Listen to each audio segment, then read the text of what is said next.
Solo levelling के previous वाले video में हमने जेजू आइसलैंड के 4th वाले रेड को कम्प्लीटली कवर किया था, जहां पर जिन्वू ने उस रेड को फिनिश किया, इवन एंड किंग को मार के अपने शेडो आर्मी में भी इनहेरिट किया। और आज की ये वाली वीडियो उससे भी ज्यादा ऑसम होने वाली है, बिकॉज इस चैप्टर में जिन्वू आर्किटेक्ट को खत्म करने वाला है, और वो कैसे करेगा वो हम इस वीडियो में देखेंगे। मैं सिर्फ जिन्वू की फाइटिंग को एक्सप्लेन करने वाला हूँ, अदरवाइज बीच में जो भी अननेसेसरी इवेंट्स हैं उनको मैं स्किप कर दूंगा, वरना वीडियो बहुत लंबी हो जाएगी। वेल हे गाइस, तो कैसे हैं आप सब? Welcome back to another video. Without wasting any time let's start our video. Chapter के मिड में हम देखते हैं कि जिन्वू को उसके सिस्टम की तरफ से एक की मिलती है जो उसे 102 लेवल को क्लियर करने के लिए बता रहा था, पर ये की एक्चुअल में कार्टिनेन टेम्पल की थी, यानी कि जिन्वू को आर्किटेक्ट की तरफ से बुलावा आ चुका था। इसके बाद हम देखते हैं कि जिन्वू चाहीन को कहीं जाते हुए देखता है, तो जिन्वू अपनी कार से बाहर निकलता है और उससे बातें करने लगता है। उन दोनों की थोड़ी बहुत बातचीत होती है। उसके बीच में हम देखते हैं कि जिन्वू को एक इमरजेंसी मैसेज का नोटिफिकेशन आया था, वो भी उसके सिस्टम के थ्रू। जिन्वू ने देखा कि मिंगबिंग उसे मैसेज कर रहा था। जिन्वू किसी सेपरेट जगह पर जाता है जहां पर वो मिंगबिंग से बात करता है। अगर कंफ्यूजन हो रहा है कि आखिर ये मिंगबिंग कौन है जो जिन्वू के सिस्टम में बैठा उससे बातें कर रहा है, for kind information Jeju Island में जो एस रैंक हीलर मारा था, जिन्वू ने उसे अराइज करके जिंदा किया था, ये वही एस रैंक हीलर है। हम देखते हैं कि मिंग जिन्वू को सावधान रहने के लिए बोलता है। उसने बताया कि किसी ने मुझे उस एंडलेस डार्कनेस से बाहर निकाला, और वो कौन था मुझे मालूम नहीं, पर वो जो भी था उसकी पावर इनक्रेडिबल थी। इवन आई डोंट थिंक कि वो जिंदा भी था। हालांकि इसमें मेरी सहमति और कॉन्शियसनेस शामिल थी, पर मानो कि मैं कोई क्वेश्चन ही नहीं कर सकता था। मैं सिर्फ एक गुलाम की तरह था जो उसकी गुलामी करना चाहता था। डरने की ये भी बात नहीं थी कि मैं उसका स्लेव कैसे बन गया, पर मुझे डर तो तब लगने लगा जब मुझे उसका स्लेव बनने में खुशी मिल रही थी। आई मीन कि उसने मिन को कम्प्लीटली अपना सर्वेंट बना लिया था, वो भी उसकी मर्जी से। मिन जिन्वू को उसके पावर्स को लेकर थोड़ा सावधान रहने के लिए बोलता है। वो जैसे ही जिन्वू के शेडो आर्मी के बारे में कुछ बताने जाता है, उतने में उसका कनेक्शन ब्रेक हो जाता है। अब जिन्वू भी इस बात के बारे में सोचने लगता है। वो बोलता है कि मुझे भी मेरे पावर्स का राज पता करना है। अब इसके बाद हम देखते हैं कि जिन्वू को एक लेवल 2 की एबिलिटी मिलती है उसके सिस्टम की तरफ से, जो शेयर सेंसेस थी। वो जिना को देखने की कोशिश करता है जो कि सो रही थी, और इस दौरान बेचारा बीरू जिन्वू को काफी तंग करता है। इसके बाद हम देखते हैं कि स्कूल के बाद एक डबल गेट डंजन अपीयर हुआ था। ये वही डंजन था जहाँ पर जिन्वू अपने उस की को यूज करने वाला था। काफी हंटर्स उस गेट के अंदर जाते हैं। इसके बाद जिन्वू भी वहाँ पर आ जाता है उस गेट के अंदर। सभी हंटर्स जिन्वू को देखने के बाद हैरान हो जाते हैं कि ये तो जिन्वू एस रैंक हंटर है। जिन्वू के साथ सभी हंटर्स उस डंजन के अंदर जाते हैं, पर कार्टिनेन टेम्पल के गेट को ओपन करना अभी भी बाकी था। जिन्वू ने एट लास्ट सभी हंटर्स को वहाँ से जाने के लिए बोला। उसने बोला कि ये गेट बहुत ही ज्यादा डेंजरस है, मैं नहीं चाहता हूँ कि तुम लोगों में से किसी की जान जाए। इसमें से एक हंटर काफी पटेली मार रहा था, तो जिन्वू ने अपने की से उस गेट को ओपन किया चोरी से। वैसे ही वो उस की को कोई तो देख पाएगा नहीं। अब जिन्वू ने बोला कि अगर जिसको अंदर जाना है वो जा सकता है। अब होना क्या था, वो हंटर जैसे ही अंदर जाने की कोशिश करता है, उसमें से एक बड़े वाले स्टेचू ने अपने स्वॉर्ड से उसके ऊपर अटैक किया। एंड टाइम पर जिन्वू उसे बाहर खींच लेता है। उस स्टेचू को देखने के बाद अब किसी में इतनी हिम्मत नहीं थी कि वो आगे बढ़ सके। जिन्वू अकेले उस गेट के अंदर जाता है और वो दरवाजा अपने आप ही बंद हो जाता है जैसे पहले हुआ था।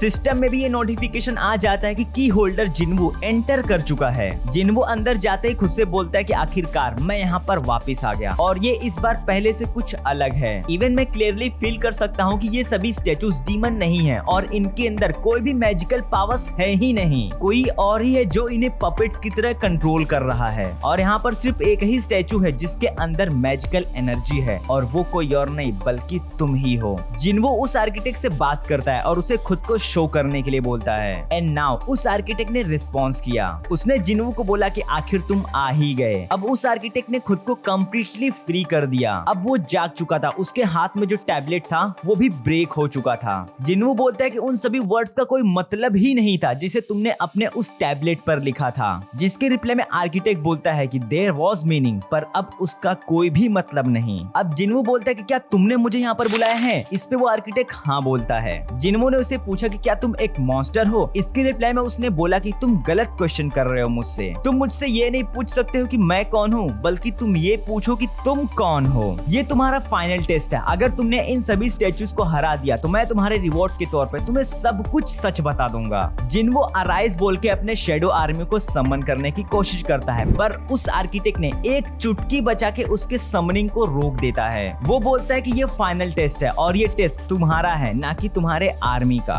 मुझे तुम्हारे आर्मी में कोई भी इंटरेस्ट नहीं है। इवन तुम किसी भी तरह का पोर्शन नहीं यूज कर सकते हो और ना ही खुद को रिकवर कर सकते हो। तुम्हारा स्टोर फंक्शन कम्प्लीटली बैन है यहाँ पर। तुम्हें खुद से इस टेस्ट को जीतना होगा, इवन तुम इसे स्किप भी नहीं कर सकते हो। अब जिन्वू को वो फाइट बिना किसी की हेल्प के जीतनी थी, पर एक गुड ऑप्शन अभी भी जिन्वू के पास था। एटलीस्ट वो अपने इन्वेंट्री को ओपन कर सकता था और वो अपने वेपन्स को समन करके उसे यूज कर सकता था। अब होना क्या था, फाइट स्टार्ट हो चुकी थी। एक बड़े वाले स्टैचू ने जिन्वू के ऊपर अपने स्वॉर्ड से अटैक किया, पर जिन्वू ने उसे बड़े ही आराम से रोक देता है और उस स्वॉर्ड को छीन के उसके सर में ही घुसा देता है। भैया ये पहले वाला जिन्वू नहीं है जिसे तुम बड़े आसानी से हरा दोगे, अब ये तुम्हारा बाप बन चुका है। अब जिन्वू एक एक करके सभी मूर्तियों को तोड़े जा रहा था। सच कहूँ तो जिन्वू का अग्रेशन इस बार बाहर निकल रहा था। वो बोलता है कि मैं इसी वक्त का इंतजार कर रहा था तुम सबको खत्म करने का, और मैं सिर्फ इसी एक पल के लिए जी रहा हूँ। अब साइड से वो आर्किटेक्ट ये सब देख के बोलता है कि तुम एक ह्यूमन बॉडी के साथ यहाँ तक पहुँचे हो, सो ये सच बात है और तुम और भी ज्यादा स्ट्रॉन्ग भी हो रहे हो।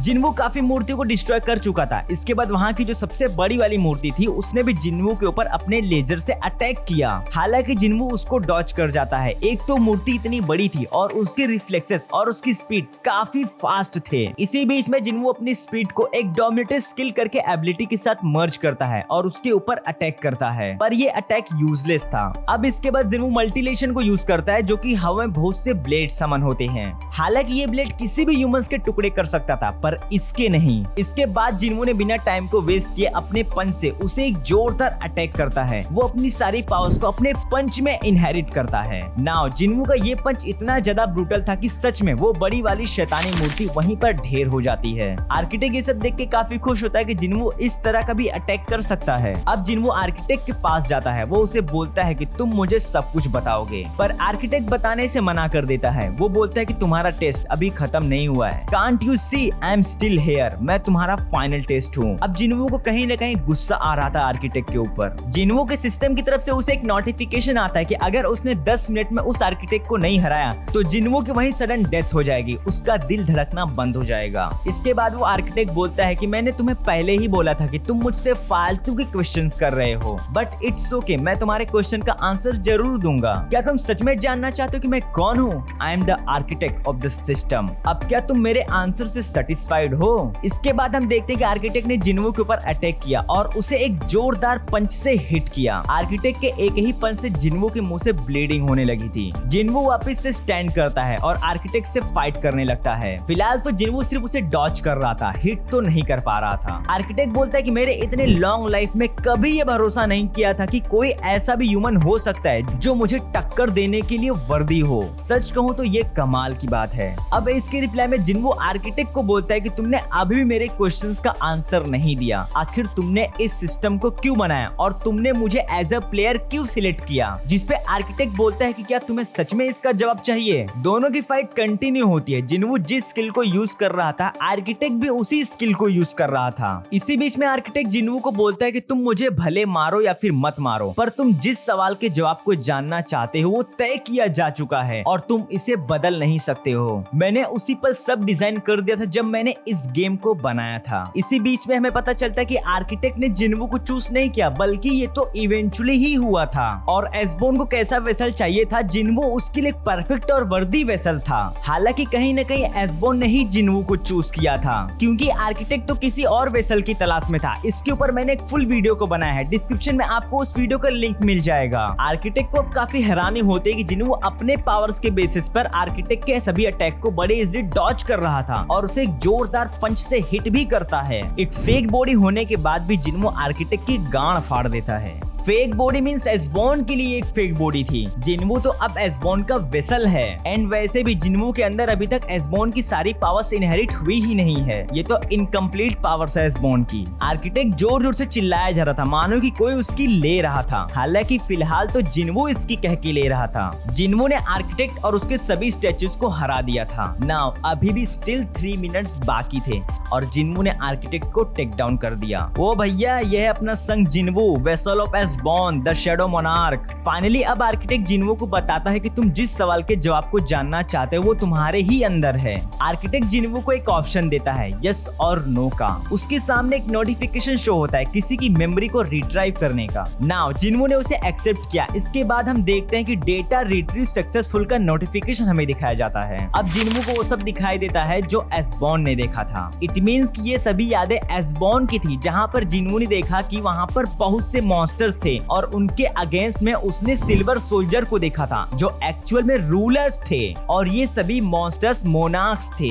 इन दोनों की काफी ब्रूटल फाइट को जिन्वो ने देखा। इवन एसबॉर्न को भी देखा जो शैडो मोनार्क्स भी था और उसने एसबॉर्न की उस पावर को देखा जिस पावर से जिन्वो अभी पजेस है, अराइज वाली पावर्स। उसने ये भी देखा कि डेड आर्मी कैसे शैडो आर्मी में बदल रही थी और हारते हुए मॉन्स्टर्स अब जीतने वाले थे। वो सभी रूलर्स के ऊपर अब भारी पड़ रहे थे। ये कुछ धुंधली सी यादें थी एसबॉर्न की जो हमें दिखाई गई थी। अब इसके बाद हम देखते हैं कुछ स्ट्रॉन्ग हंटर्स और एस रैंक हंटर्स जिन्वो को ढूंढने के लिए उस डंजन के अंदर जाते हैं। इनके साथ चाहेहिन भी थी। चाहेहिन ने फील किया कि ये एनर्जी जिन्वो की नहीं बल्कि किसी और की है जो कि बहुत ज्यादा स्ट्रॉन्ग है। उन्होंने नोटिस किया कि वहाँ पर जिन्वो भी था और इतने बड़े स्टैचू मॉन्स्टर को देखने के बाद वो भी डर जाते हैं। आर्किटेक्ट उनको देखने के बाद बोलता है कि हाँ कुछ ह्यूमंस आए हैं जो कि किंग के स्लम्बर्स को इंटरप्ट कर रहे हैं। इसके बाद क्या होना था, उस आर्किटेक्ट ने वहीं पर 3 हंटर्स को चीर दिया। अब वहाँ पर एक हीलर भी था जो सभी को हील करने की कोशिश करता है। इसके बाद उस आर्किटेक्ट ने उनके ऊपर अटैक कर दिया। उसने वापस से अपने पपेट स्टैचूज को समन किया और उनके ऊपर अटैक करता है। सीन शिफ्ट होता है जहाँ पर हम देखते हैं कि कुछ मोनार्क्स थे जिन्होंने फाइट के बीच में एसबॉर्न को धोखा दे दिया था और उसको मारने की कोशिश भी करते हैं। इसके बाद हमें एसबॉर्न को दिखाया जाता है। उसने एक मोनार्क को बड़े ब्रूटली पेला था। धोखा देने वाले मोनार्क्स में से एक को तो इसने पकड़ लिया था।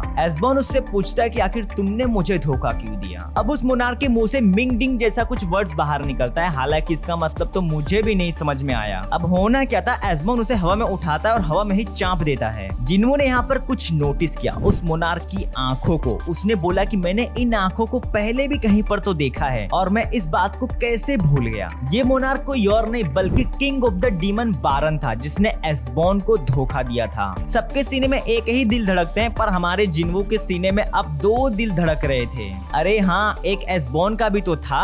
आर्किटेक्ट सभी हंटर्स को पेले जा रहा था। उसने चाहेहिन को भी काफी इंजर्ड कर दिया था। सभी लोग संग जिन्वो को उठाने की कोशिश करते हैं पर अभी भी वो स्टिल यादों में ही था। कुछ टाइम के बाद हम देखते हैं कि चाहेहिन के बॉडी से एक शेडो अपीयर होता है जिसको देखने के बाद आर्किटेक्ट की गांड फट जाती है और फिर आर्किटेक्ट पूछता है कि तुम्हारा संग जिन्वो के साथ क्या रिलेशनशिप है। रिलेशनशिप पूछ रहा है। अरे उसकी फ्यूचर वाइफ है, थोड़ा औकात में रह के बात कर ले। चाहेहिन ने बताया कि हम सभी लोग संग जिन्वो के दोस्त हैं। इतना बोलते ही उस आर्किटेक्ट ने वापस से सबके ऊपर अटैक करना शुरू करता है। पर ये क्या हुआ, हम देखते हैं कि संग जिन्वो अब जाग चुका था। उसने जोरदार आर्किटेक्ट के ऊपर पंच से हिट किया। उसका आधा जबड़ा टूट जाता है। अब जिन्वो पूछता है कि आखिर तूने मेरी बॉडी के साथ क्या किया है। अब यहाँ पर आर्किटेक्ट जिन्वो को बोलता है कि तुम किंग नहीं हो और ये कैसे पॉसिबल है और तुम अपने ईगो को कैसे हैंडल कर पा रहे, वो भी एक ब्लैक हर्ट के होने के बाद भी। जिन्वो के अंदर लगभग अब एसबॉर्न आ चुका था। जिन्वो आर्किटेक्ट को मारने ही जा रहा था। वो बोलता है कि अगर तुम मुझे मारोगे तो तुम वापस से पहले वाले